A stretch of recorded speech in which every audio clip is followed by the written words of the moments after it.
कि चिराग पासवान हैं किसके साथ, भारतीय जनता पार्टी के साथ हैं या आरजेडी के साथ है? आप लोग भाजपा के साथ थे या हैं? अगर आपकी जो कहिए कि आपकी नियति जो है या आपका जो नियत है अगर वो स्पष्ट होता तो आप पिछले बार जो अभी जो एमएलसी चुनाव थे आप राजद को खुला समर्थन नहीं दे रहे होते। इनके ऑडियो वायरल थे, इन्होंने बाकायदा ओपन ऐलान किया कि वैशाली में राजद के जो उम्मीदवार थे उसको एनडीए गठबंधन से हराने के लिए राजद से कथित नजदीकियां हैं ही हैं। पहले से पता है कि मेरी जमीन वहाँ किसकी हुई है, मैं नहीं जीत सकता, तो चलो भाई ठीक है।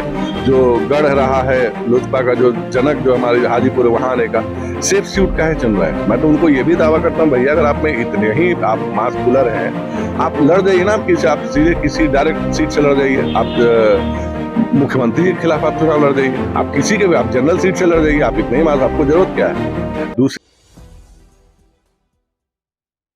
नमस्कार, आप देख रहे हैं 4 PM बिहार और मैं हूं अभिषेक मिश्रा।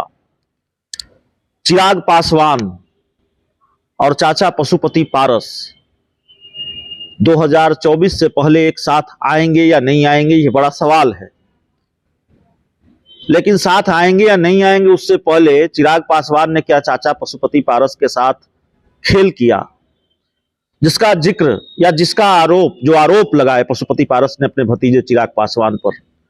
पशुपति पारस ने कहा कि नागालैंड में चिराग पासवान ने गलतफहमी पैदा की लोगों के मन में और मैं नागालैंड जाऊंगा, उसको क्लियर करूंगा। अब वो कौन सी गलतफहमी थी, इस पर बात करेंगे। चाचा भतीजा साथ होंगे नहीं होंगे, उस पर बात करेंगे। हमारे साथ राष्ट्रीय लोक जनशक्ति पार्टी के राष्ट्रीय सचिव और संगठन के, माफ कीजिएगा, आईटी सेल के राष्ट्रीय प्रभारी मयंक मौली हैं। मौली साहब, क्या कंफ्यूजन फैलाया, क्या गलतफहमी फैलाई नागालैंड में जाकर चिराग पासवान ने? आपकी पार्टी आरोप लगा रही है, आपकी पार्टी के राष्ट्रीय अध्यक्ष आरोप लगा रहे हैं। देखिए, इसका तो स्पष्टीकरण जो है और वो हमारे नेता ने ऑलरेडी दे रखा है। और चिराग पासवान जी हो या उनका भ्रामक प्रचार तंत्र हो, अफवाह ही तो फैलाता है। क्या फैलाया, एक बार फिर कैमरे के सामने दोहरा दीजिए। अफवाह ये उन्होंने फैलाया कि हम चाचा भतीजा एक हो गए हैं, पार्टी एक हो गई है, तो अब सब कुछ कर लेना है सारे लोग, मतलब वापस से 2019 वाली परिस्थितियां हैं, वो परिस्थितियों का लाभ दिखा करके अपने लोगों को जोड़ने की कोशिश की गई है वहाँ पे। और इंडिया अभी तो एनडीए का सदस्य तो है नहीं, बट एनडीए के सदस्य अपने आप को घोषित कराते हुए, क्योंकि एनडीए के सदस्य तो हम लोग हैं, उसके बाद से भ्रामक कहिए कि प्रचार करा करके अपने प्रतिनिधि को वहाँ भेज के उन्होंने ज्वाइन कराया। बट एक बात मैं वही कहूँगा कि हालांकि ज्वाइन तो आपने करा लिया, जो भी हो गया आपने जैसे भी कहा, बट ये जो चुनाव भी लड़ रहे हैं आप, जैसा हमने सुना चुनाव लड़ने का फैसला भी इन्होंने लिया, क्या ये चुनाव वैसा ही चुनाव होगा जैसे उत्तर प्रदेश में लड़े थे? बस खाली नाम मात्र का बस इन्होंने कर दिया, जैसे वहाँ गए थे वैसे यहाँ भी जाएंगे, मतलब वहाँ भी नहीं जाने वाले हैं। तो बस फॉर द नेम सेक उन्होंने जो कुछ भी करा है करने दीजिए, उससे हमें फर्क नहीं पड़ता है। बट हाँ, अपने नाम से कीजिए ना, हमारा नाम आपको इस्तेमाल करने की क्या जरूरत है? क्या जरूरत है आपको ये बताने की अपने लोगों को वहां पे कि नहीं हम लोग तो एक हो चुके हैं, सारा कुछ एक। तो इसे आप इतनी आपत्ति क्यों है कि एक हो गए हैं? अरे एक तो होना है, बीजेपी चाहती है कि आप लोग एक हो जाए। बीजेपी के चाहने से आप किसी और के चाहने का मुद्दा ये नहीं है। मुद्दा जैसे कि हमारे राष्ट्रीय अध्यक्ष ने ऑलरेडी स्पष्ट कर दिया है कि दल टूट जाता है तो जुड़ जाता है, मगर जब दिल टूटता है तो नहीं जुड़ता है। इनसे दिल टूटा हुआ है। तो जब जहां बात दिल की आ जाती है, जहां बात संबंधों की आ जाती है, जहां आप अपने पिता तुल्य चाचा को अगर आप चाचा ना मानते हो, उन्हें आप ये कहने कि आप हमारा खून नहीं है, तो वैसी परिस्थितियों में जब इतनी खाई आ चुकी हो रिश्तों के बीच में, तो मुझे नहीं लगता है कि अभी कोई वैसा जुड़ाव की स्थिति है, जैसा कि हमारे नेता ऑलरेडी स्पष्ट कर चुके हैं अभी आप लोग सारे मीडिया वालों को। तो ठीक है, वही बात है, अब जब दूर तो दूर ही सही। जेडीयू की तरफ से 2 नेताओं के बयान सामने आए हैं। उपेंद्र कुशवाहा कह रहे हैं मर जाएंगे, बीजेपी के साथ नहीं जाएंगे। नीतीश कुमार कह रहे हैं मर जाना पसंद करेंगे, बीजेपी के साथ जाना पसंद नहीं करेंगे। ऐसा ही डायलॉग, ऐसा ही वादा, ऐसा ही कमिटमेंट आप चिराग पासवान के लिए कर सकते हैं, मर जाएंगे लेकिन चिराग पासवान के साथ नहीं जाएंगे। ये हो सकता है, संभव है, या एक होने की तरफ बढ़ रहे हैं? भैया, हम कोई मरने जीने की कसमें खाने वाले लोग नहीं हैं। ये हम लोग सिनेमा वाले लोग नहीं हैं, ठीक है? ये सिनेमा वालों को मुबारक हो, वो जीने मरने की कसमें, वादे, प्यार, वफा, सब बातें हैं, बातों का क्या। तो हम सिर्फ कंस्ट्रक्टिव पॉलिटिक्स में ध्यान दे रहे हैं। हमारे नेता सिर्फ अपने काम पे ध्यान दे रहे हैं। आप जैसे देख रहे होंगे कि लगातार विगत कुछ दिनों से जिस प्रकार वो कहिए कि जिस ऊर्जा से और जिस प्रधानमंत्री जी के विश्वास पे खरे उतर के वो काम कर रहे हैं, चाहे G20 की अध्यक्षता ओपनिंग हो, चाहे अभी पिछले महीने 71,000 युवाओं को नियुक्ति पत्र बांटना हो, चाहे भारत की तरफ से द्विपक्षीय संधि करनी हो, हमारे पास समय कहाँ है इन चीज़ों का, मरने जीने और वगैरह वगैरह की उलझुल बातों का, ये बातों पे ध्यान देने का, और किसी प्रकार गठबंधन का हिस्सा बन जाए, ये निकरण प्रकारेण, जिसको कहते हैं ना कि भाई नाच के लौट के, वैसी परिस्थिति हमारी तो है नहीं। हम मजबूत हिस्सा है, मजबूती से काम कर रहे हैं। खूब सोशल मीडिया पर वीडियो शेयर होता है, वीडियो डाला जाता है, खूब भीड़ जुटती है चिराग पासवान की सभाओं में, और जाहिर तौर पर इसके बारे में बहुत बड़े बड़े दावे किए जाते हैं। वो भीड़ देखिए, पहली बात तो भीड़ प्रायोजित होती है, जिसका मैंने पहले भी आपको जिक्र कर रखा है, और मैं बस यही पूछना चाहता हूँ, क्या वो भीड़ जो आती है वो चिराग पासवान द एक्टर को देखने आती है या चिराग पासवान द पॉलिटिशियन को देखने आती है? मेरा मानना है वो चिराग पासवान द एक्टर को देखने आती है, क्योंकि अगर पॉलिटिशियन को देखने आती है तो हमारे से अलग होने के बाद से, जब से वो विगत 2 उपचुनाव वो लड़े हैं बड़ा हिम्मत करके, और अप्रत्याशित 5,000 वोट लाए हैं अपने संसदीय क्षेत्र में, और दूसरे वाले में जमानत जब्ती हुई है लगभग, तो वो है भीड़ तो हजारों जुट जाती है, लाखों भीड़ जैसा अगर दावा हो जाए, या करोड़ों कर लीजिए भाई, तो ब्रह्मांड का भी वादा कर सकते हैं। वोट कितना आता है सर आपको? वोट आता है 5500 अपने संसदीय क्षेत्र में। दूसरा वोट आपको क्या आता है? वही लगभग 4, 4.5, 6,000 के आसपास। वो है असल राजनीतिक हैसियत। अब भीड़ कभी भी वोटों का पैमाना नहीं होती है। आप देखिए पिछले बार जब अभी चुनाव हुआ था MLC वाला, इन्होंने राजद के प्रत्याशी को समर्थन दिया था बनिस्बत भाजपा से अलग जा करके, वैशाली वाले में हमारे मतलब जो कहिए जो कैंडिडेट थे उनको हराने की भरपूर कोशिश की। क्या हुआ? क्या नतीजा आया? राजद वाले भी हार गए। तो जो लोग कहते हैं ना कि बड़ा वोट ट्रांसफर होता है इनके आने से और ये हो जाता है, वो आपने ठीक है, राजद का नाम लिया, आपकी पार्टी की तरफ से ये बड़ा दावा होता है और उसकी वजह से ये सवाल भी है। आप ही लोगों ने इस क्वेश्चन को क्रिएट किया है कि चिराग पासवान हैं किसके साथ, भारतीय जनता पार्टी के साथ हैं या RJD के साथ है? आप लोग ये दावा करते हैं या ये आरोप लगाते हैं कि चिराग पासवान मन से RJD के साथ ही हैं।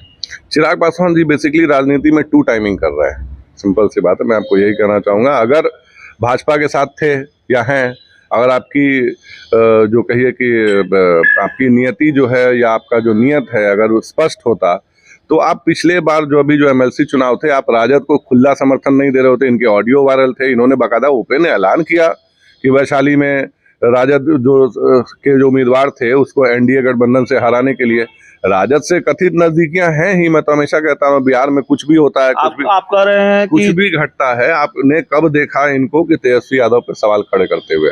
कभी नहीं कर। क्या तेजस्वी यादव वहां झुंझुना बजाने के लिए बैठे हैं सरकार में?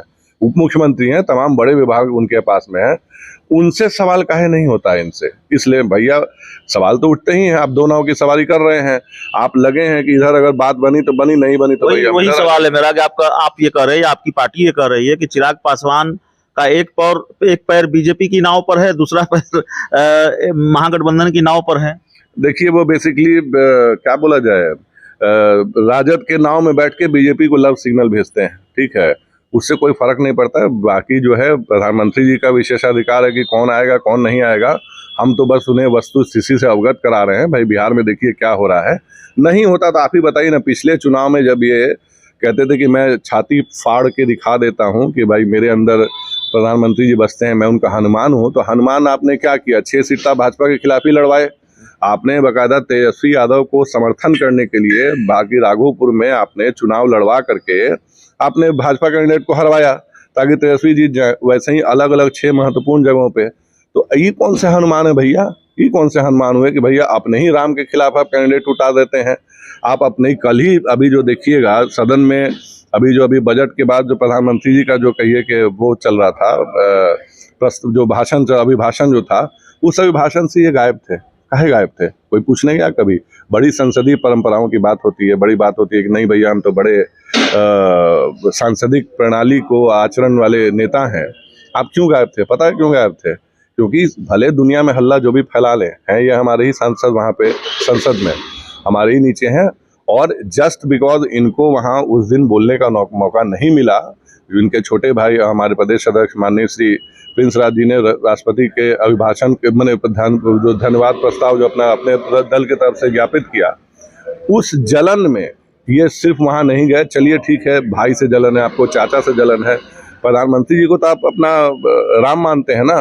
राम ने जब ऐतिहासिक भाषण दिया है 1.5 घंटे का, उस समय आप कहाँ थे सर? क्या मैंने कोई भी मैंने कही, जब विपक्ष के सारे लोग बैठे थे प्रधानमंत्री जी का ऐतिहासिक भाषण देखने में, आप जिनके नीचे मंत्री बनना चाह रहे हैं, आप चाहते हैं कि भैया उसी मंत्रिमंडल का हिस्सा बने, तो सारे लोग जब वहाँ मौजूद थे तो आप कहाँ गायब थे? तो इनमें अभी जो बचपना जो है, जो कहिए जो जिद है, बचपने वाली जो जिद है, वो पूरी नहीं हुई है। हाजीपुर बिकॉज मेरा भाई बोल रहा है तो मैं नहीं जाऊंगा। हाजीपुर से कौन, चाचा या भतीजा?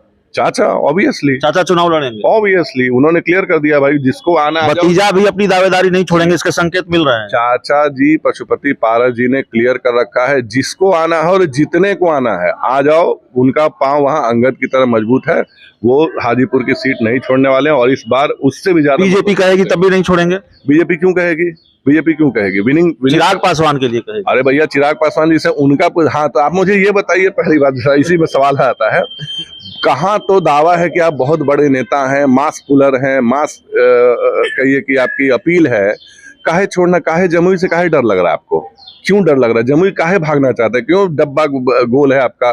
क्या वो 6% वाला जो कहिए वायरस फैला रखा है, उससे डर लगा हुआ है कि जनता जान चुकी है सच्चाई क्या है?